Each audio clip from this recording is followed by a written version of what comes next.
I think we have been studying the idea of transformers, and we have seen in the previous videos what exactly becomes the input to transformers, right? So raw text gets converted to token IDs, right? I love mangoes. I will have a token ID. Love will have a token ID. Mangoes will have a token ID. All of them are discrete, right? Token embeddings. Let's introduce something continuous. Everything, like every token, for example 14 is a token here, that is, or 14 is a token ID that is representing I, is going to have an embedding vector, right? Embedding vector is going to be the size of D model, right? And let's say there are 1000 tokens, it's going to be 1000 into D model. Let's say D model is 64, right? It's going to be 1000 into 64. Let's say the GPT-1 model was 512 dimension model, right? Or whereas each time each embedding was 512 dimension, and let's say it had a million vocabulary, so it's going to be 1 million into 512, right? So each D model dimension is representing the size of the vector, right? And number of unique symbols, tokens, are representing the size of the vocabulary, right? Why? Because let's say I have 2000 words in my dictionary, right? Let's call it dictionary, right? Global dictionary or English language dictionary. For each of those 2000 words, I need to have an embedding vector. Now one word will be represented by a D model size, right? Or let's say 512 size. So 2000 words cumulatively will be represented by 2000 cross D model or 2000 cross 512, right? So this is the idea of the size, right? So embedding vector belongs to a set of real numbers of size, vocabulary size into D model, right? Awesome. So positional encodings, we saw the idea and narrative behind positional encodings. Some transformers like the GPT family want the positional encodings to be trained vectors, to be learnable vectors, whereas the other set of transformers that are specifically mentioned in the paper, attention is all you need, right? So this paper, they want to use sinusoidal waves, right? So to generate positions or to generate position vector, right? So this is the formula that they use.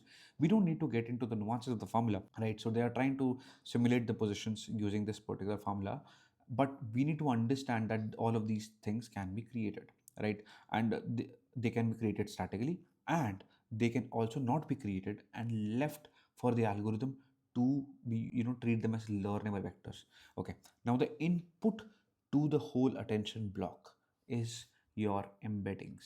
What embeddings? Sum of token embeddings and positional embeddings. Now let's say this is a linear algebra based matrix, right? So this is also a matrix.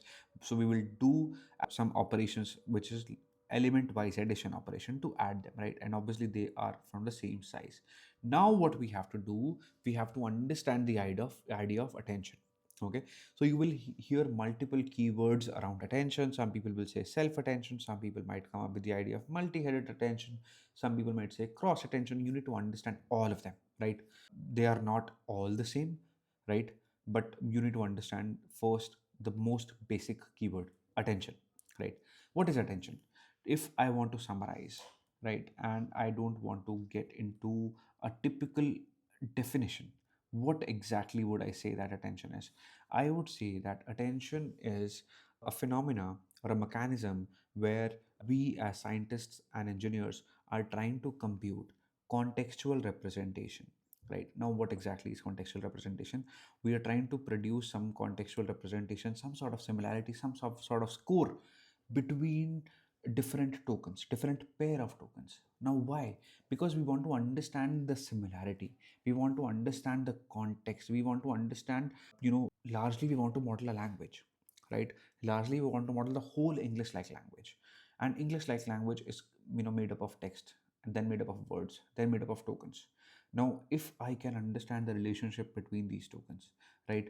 Now relationship is a very abstract word, contextual representation is also an abstract word. I need to quantify a metric that explains all of whatever gibberish that I'm saying, the quantifiable metric that tells me that, there is some relation between Eiffel and Tower, and they are used in the same context, that there is some relationship between king and queen, right? That there is some relationship between man and woman, right? All of these information, all of this representation will help me do the next token prediction. All of this information and representation that I do in higher dimensions of my language will help me produce quality embeddings that I might use for my machine translation, maybe to compute similarity, right? So I can solve a lot of use cases if I can come up with a quantifiable metric, right? So people have all sorts of ways of dealing with a language. So the basic NLP principles taught us a lot of things, right? So the basic NLP principles taught us tokenization, right? Word level tokenization, character level tokenization, subword tokenization, n-gram analysis, bag of words representation, right?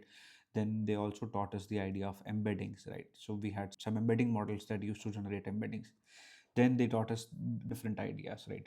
Now the idea that we have stuck on to is nothing but attention, right? Now the main thing is, we have talked about in an abstraction, in theoretical way, that attention is helping us produce contextual representation between every pair of tokens. But what the hell is this? When we talk about quantifying this particular metric, we have to understand what lies in the quantification of these metrics. There are three terms that lies in the quantification of these metrics: q, key, and v. Q, k, and v, right?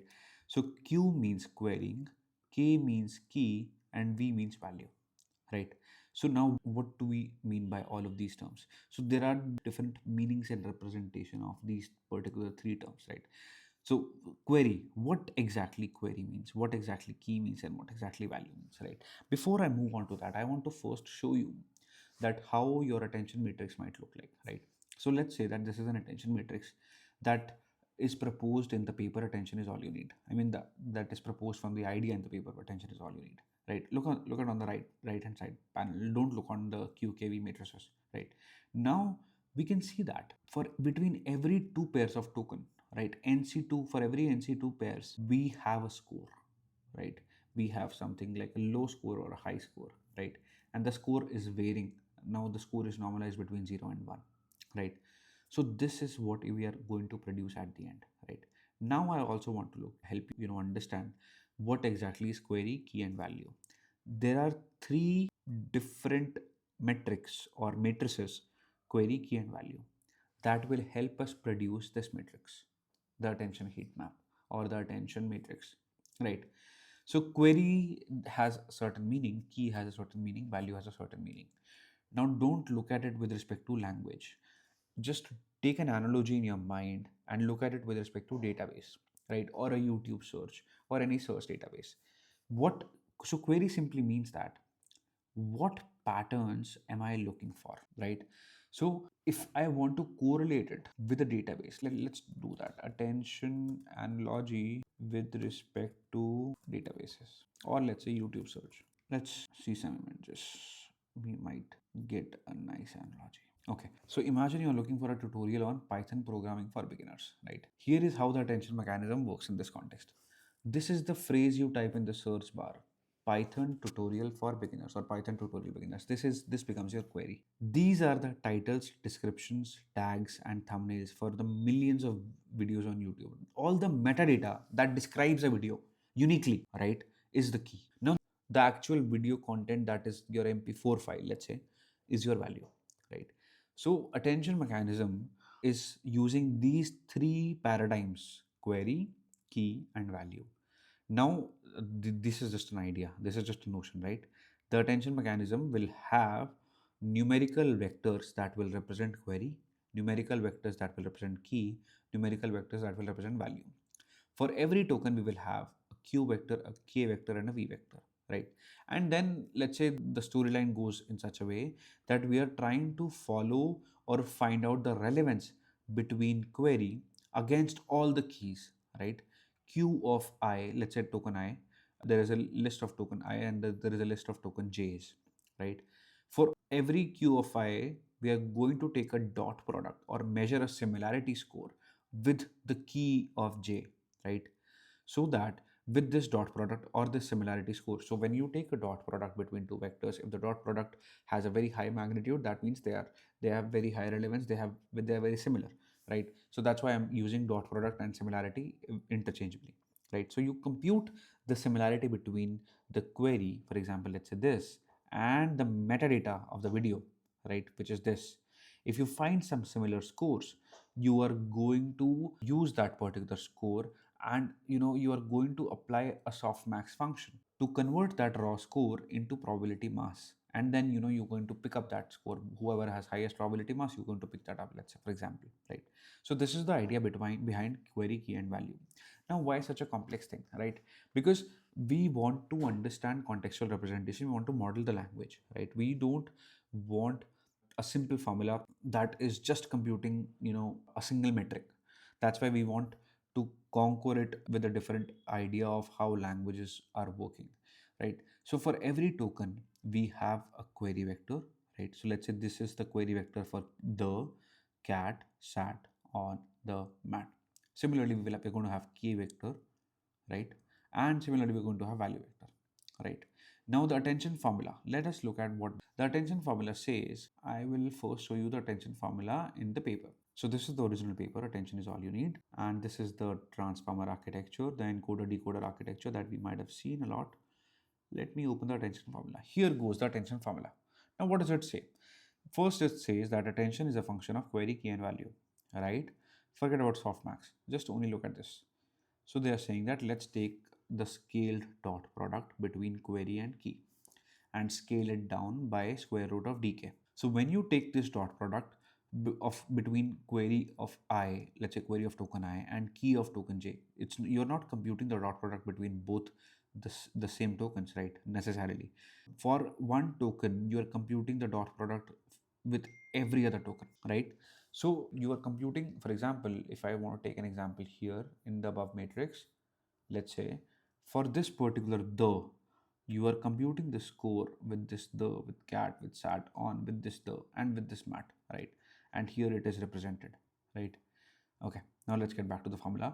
So between query and key, you produce a dot product. Now why dot product? Because we understood that when we take dot product, it is going to tell our algorithm that this might be the similarity between them. If the dot product has very higher magnitude, that means we have good similarity. If the dot product is very less or negative, then we have no similarity. If the dot product is zero, that means they are literally opposite or orthogonal, right? So dot product is a nice way to measure similarity between these two vectors. And we are scaling it down by dk. So let's say this is 512 dimension. This is 512 dimension.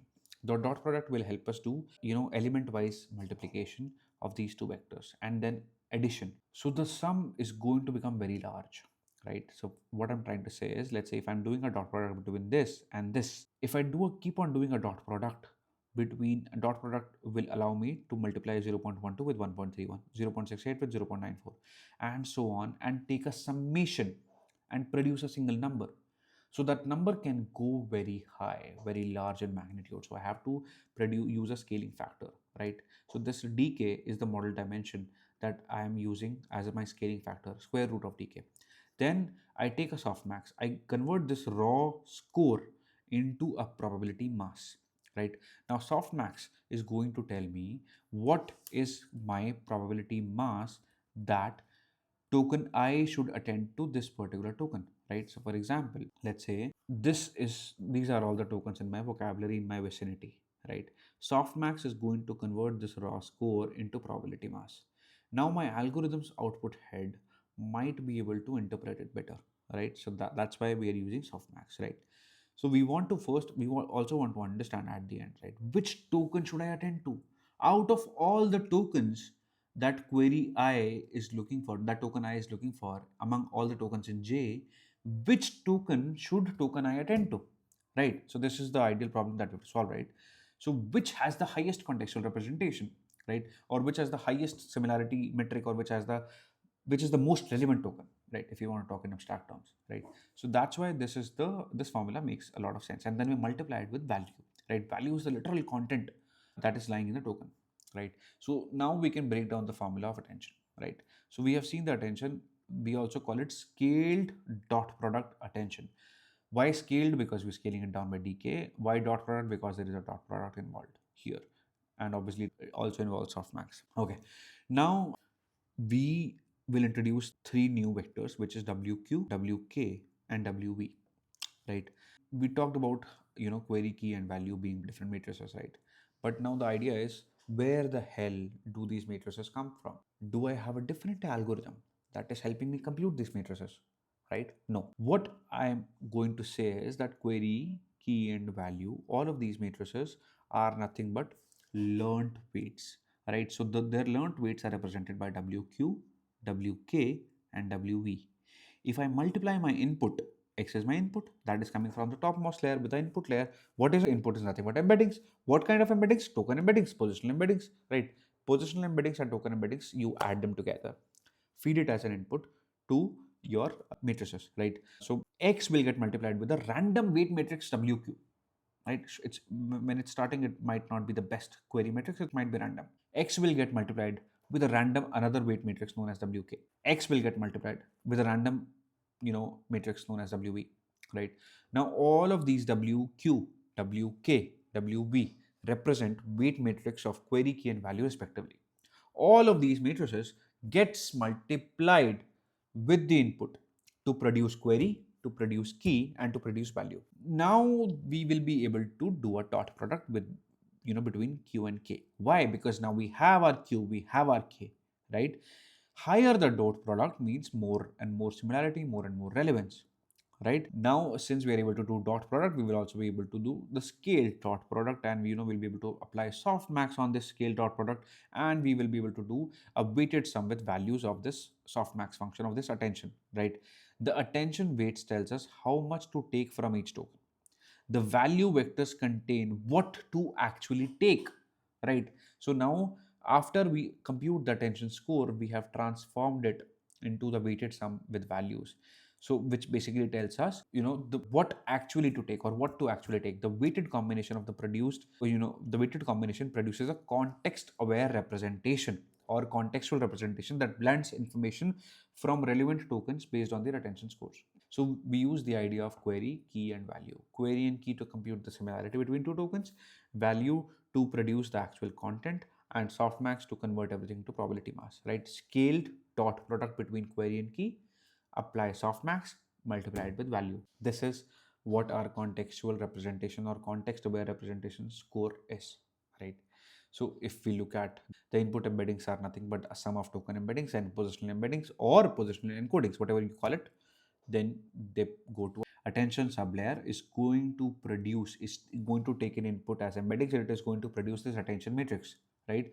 Attention matrix is going to be an n square matrix, right? Well, let's say where n is the vocabulary size, right? So it's a very heavy computation, it's not a light computation, right? So the naive attention is literally heavy. Then we got different ideas with flash attention and sparse attention that we might look at later, right? But for now, assume that the original paper proposed attention to be a very heavy computation. It's an order of n square computation, right? Now I want to understand, Puru, why the hell multi-head attention? We all have understood the idea of attention, but now why the hell do we have an idea which says multi-head attention, right? Let me scroll down. I want to show you something. Yes, let's focus here.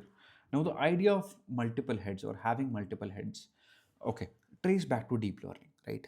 Deep learning has always been, has always been about deeper and hierarchical relationships, or producing deeper or understanding deeper and hierarchical meaning, right? When we studied CNNs, we introduced the idea of high level features and low level features, right? CNN feature maps, right? So we've seen this feature, right? We have low level features that are captured by early layers, then we have mid level features, then we have high level features, right? So we have seen this idea mature in our minds a lot, right? So different feature maps produce or signified different hierarchies. In a language also, what really happens is we want to understand deeper and deeper relationship between the language, right? What the main idea is, if I can understand one attention head, so head is nothing but one matrix, right? Don't get confused by head. Just imagine that one simple attention matrix is being called as an attention head. One attention matrix or one head can capture nicely the syntactical relationship between the language, right? Now, I am greedy. I want to produce the best representation of the language because I will be able to use it for multiple use cases. I might want to use it for machine translation. I might want to put it in a decoder and do next token prediction. I might want to use it to only compute similarity scores, right? The main idea is if I can capture multiple relationships, if I can capture the syntactical relationship in one head, semantical relationship in another head, positional proximity in another head, a relationship between subject and a noun in one head, so the relationship between noun and a verb in one head, relationship between noun and an adjective in another head, right? And if I can combine all of these heads together, right, and then multiply them with a projection matrix, or just imagine that if I can combine them together, concatenate all of these heads together and mix this information, this is my best contextual representation, right? That's why the idea of multiple heads, because we are greedy, we want to capture more and more information. Theoretically and mathematically it makes sense to have more and more heads, although it's computationally heavy, right? But more and more heads will have the capability to learn deeper and hierarchical understanding of the language. They will be able to model the language better.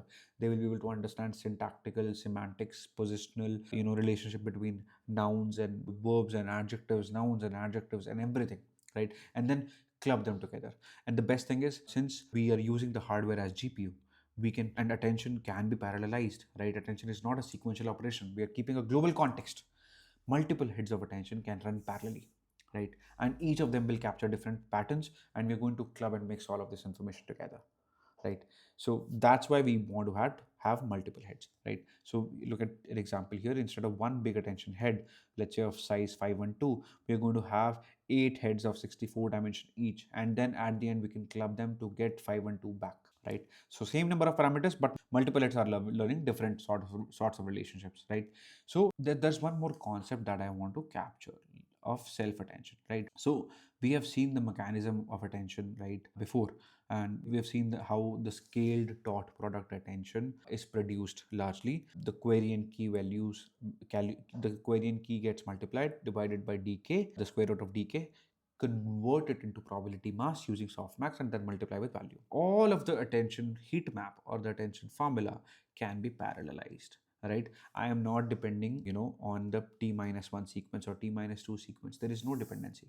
I have to compute attention between every pair of token, right? I can parallelize that particular mathematical operation because I have the GPUs and my hardware capability to do that, right? And I can capture global context. I can capture long range connections, right? If I have a 100 cross 100 matrix, I have the relationship between token 0 and token 99, right? So because I'm storing them in a matrix, right, I will have, so with this, since I have global context and I have long range dependencies, my gradient flow will be better. I will do more and more things to make my gradient flow better, but I'll show you that using this idea of attention, parallelization, long range dependencies and gradient flow, gets solved. All of these things were the repercussions or were the negative side effects of using recurrent neural networks, right? All of these were problems and challenges that we faced in RNNs. Okay. So now I think well versed with the idea of multi-headed attention also, and obviously self-attention also.